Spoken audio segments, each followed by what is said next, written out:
Olá! Nesses últimos 200 anos, Alagoas passou por momentos tensos de sua história política. 2 casos ocorridos nas últimas 6 décadas ainda repercutem na memória do povo. O primeiro foi o impeachment do governador Muniz Falcão em 1957, quando um tiroteio na Assembleia Legislativa se transformou em tragédia sangrenta. O segundo caso deu-se 40 anos mais tarde. Em 1997, Divaldo Suruagi teve que renunciar ao governo do estado para não ser expulso do palácio pelo povo em fúria. Recorde esses momentos dramáticos assistindo ao capítulo de hoje de Alagoas, 2 séculos de história.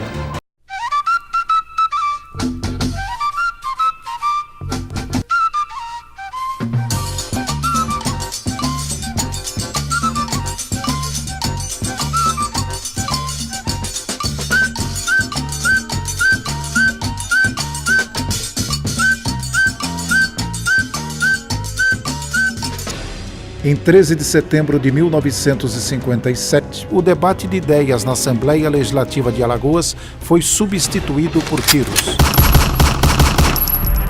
O conflito tem raízes nas eleições de 1955, quando Sebastião Marinho Muniz Falcão venceu Afrânio Lages na disputa pelo governo estadual. Assim que tomou posse, Muniz Falcão enfrentou pressão das elites locais. Elas queriam derrubá-lo porque o consideravam comunista.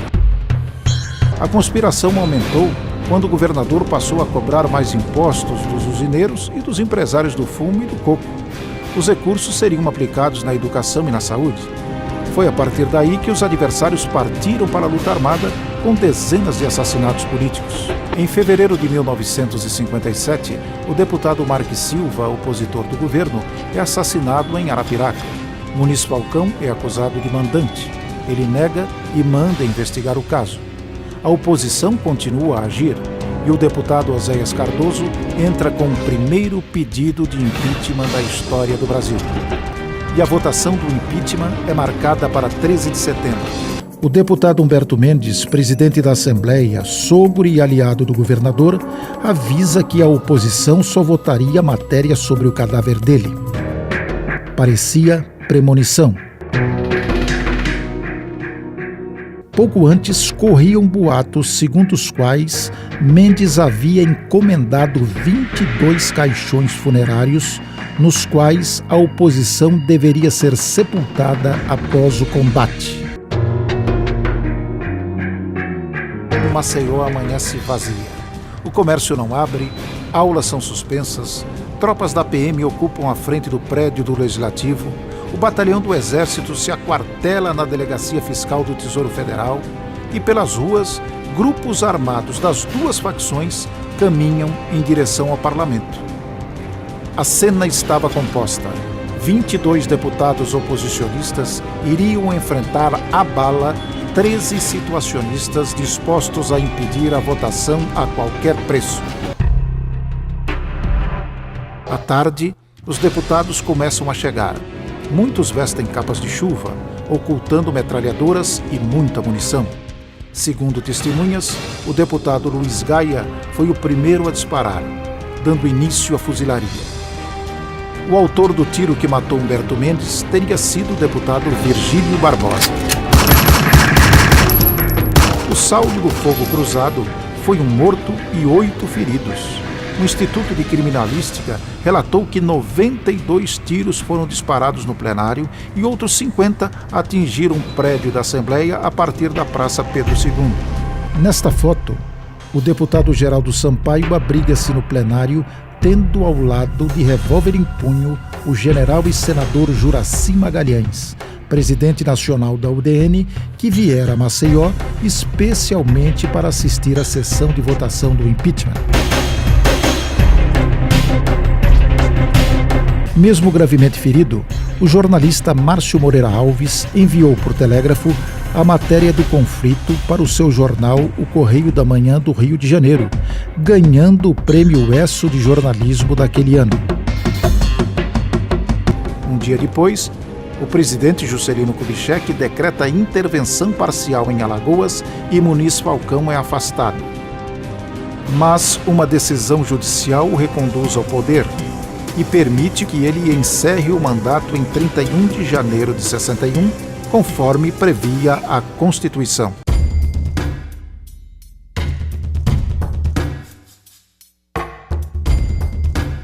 Eleito em 1994 com 82% dos votos, Divaldo Suruagi não completou seu terceiro mandato, que devia terminar em 1999.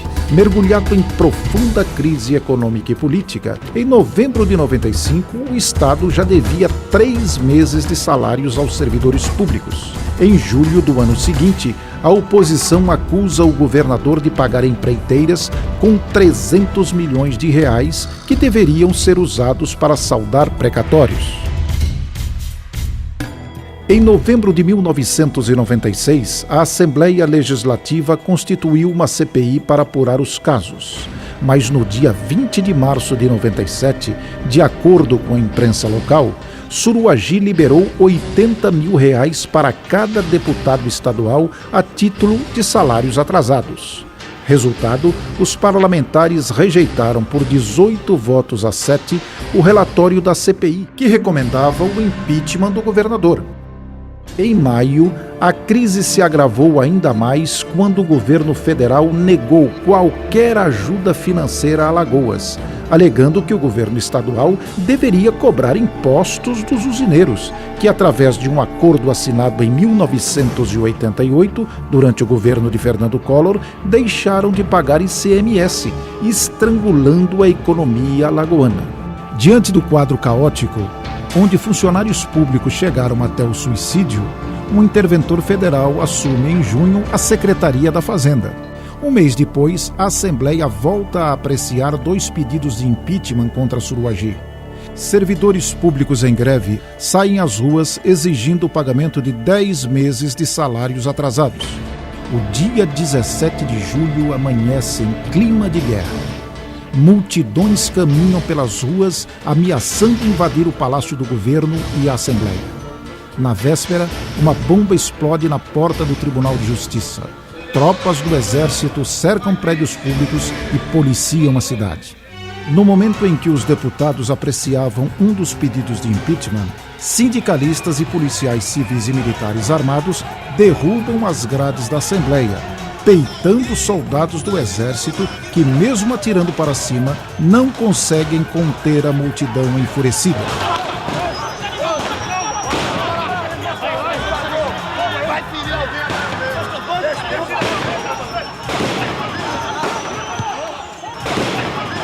No livro O Levante, de 1997, publicado neste ano de 2017, o professor de História e dirigente sindical Luiz Gomes da Rocha relata os acontecimentos daquele dia tenso e fala da importância da união entre as polícias civil e militar para a derrubada do governo de Divaldo Suruagi. O afastamento do Suruagi em 97, é um dos fatos mais significativos da história recente de Alagoas. E, ao mesmo tempo, um dos fatos pouco estudados. Então, o nosso objetivo foi reconstituir, a partir da trajetória dos movimentos sociais, do Sindipol, dos policiais militares, como se deu esse enfrentamento. Esperamos a oportunidade dos 20 anos da derrubada do Suruagi para que a gente pudesse editar o livro. Então, o livro, na verdade, é esse resgate, esse registro das lutas e dos enfrentamentos travados pelos servidores, em particular policiais civis e militares, no processo que culminou com a derrubada do Suruagi. Do ponto de vista pragmático, o movimento derrubou o Suruagi. Agora, é óbvio que isso não foi capaz de retirar de conjunto as oligarquias que historicamente mandam nesse Estado. Tanto é que elas voltaram, e voltaram com seus representantes diretos, a governar o Estado e as principais cidades. Agora, naquele momento significou uma ruptura, porque em Alagoas o Suruagi não consegue, diferente de outros momentos, onde ele sempre ia buscar apoio do governo federal, dessa vez ele não consegue esse apoio, porque a política que o Fernando Cardoso adota é uma política que a gente chama de neoliberal, de ajuste estrutural, e por outro lado o Estado está numa situação de falência. Os usineiros vêm a cada ano pagando menos impostos, a ponto que em 97 os usineiros pagavam menos impostos do que a Casa Vieira. E o governo utilizou vários artifícios, como a emissão de títulos da letra, que não resolveram, ao contrário, aprofundaram a crise. E os servidores sem salários durante 5, 6, 7, 8 meses chegaram a uma situação de desespero, né? Agora, o importante nesse processo todo é que os servidores, eles puderam fazer uma aliança com os militares, porque o Sindipol, ele conseguiu fazer um bom diálogo com os servidores e, por ser polícia, ele conseguiu também estabelecer um bom diálogo com a polícia militar, ganhando a confiança dos militares e trazendo os militares para este movimento. No próprio dia 15, né, véspera do dia 17, né, nós vamos ter uma grande manifestação chamada de Marcha Silenciosa, que por pouco os militares e os manifestantes não invadiram o palácio com o Suragi dentro, né? E isso era um prenúncio do que iria acontecer no dia 17 de julho. Aquela força demonstrada no dia 15, ela agora no dia 17 transborda com mais de 20 mil pessoas cercando a Assembleia Legislativa, que iria apreciar um pedido de impeachment do Suragi, né? No âmbito eleitoral, logo em seguida, em 1998, o Ronaldo Lessa, identificado como oposição a Suragi, é eleito e a Luiza Helena, do PT, é eleita então senadora, né? O que mostra que o movimento, que começou em 97, ele teve fôlego ainda para se expressar até 98 na arena eleitoral. Naquela mesma tarde de 17 de julho de 97, Divaldo Suragi decide pedir licença do governo por 6 meses, evitando um anunciado banho de sangue. O governo é entregue ao vice Manuel Gomes de Barros, que assume o poder, mas não manda. O coronel Roberto Longo, em nome do governo federal, assume a chamada Interventoria Branca e, no início de 1998, Suragi formaliza sua renúncia ao governo alagoano. Eu não estava mais sendo o ponto de encontro da sociedade alagoana. Entende? Então, o político precisa ter a sensibilidade de dizer, bom, neste momento eu não estou sendo o grande condutor do processo. Eu sempre usei o poder para fazer o bem, eu nunca usei o poder para perseguir, prejudicar, fomentar discórdias. Pelo contrário, eu sempre tentei ser um ponto de encontro e realmente eu consegui, durante os meus 2 primeiros governos, todos os meus adversários tornaram-se amigos, né? Todos eles, mas todos eles, sem exceção, todos eles, né? Eu tenho diálogo com todos os níveis do contexto social e político do Estado, então eu sou sempre acatado com gentilezas e com atenções. No confronto, 3 pessoas ficaram feridas à bala. O policial militar Sebastião de Oliveira, o policial civil Gilson Pedro do Nascimento e o agente administrativo Antônio Fernandes Neto Filho. O que chama atenção no caso da crise alagoana de 1997 é que nenhum dos responsáveis foi punido.